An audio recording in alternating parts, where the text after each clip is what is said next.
Hello, in this video I want to show you how to fix the problem when you have stable internet connection, but you cannot use your browser or Google Play Store in ZTE Axon 20.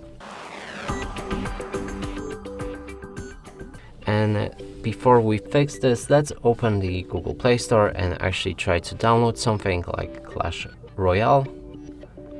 As you can see, when we click on install, it changes into the panning mode and it's stuck like this forever.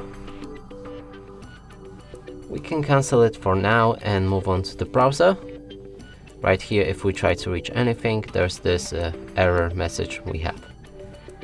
And to fix both of these issues, we'll need to open the settings, locate system, enter date and time, and right here, enable use network provided time.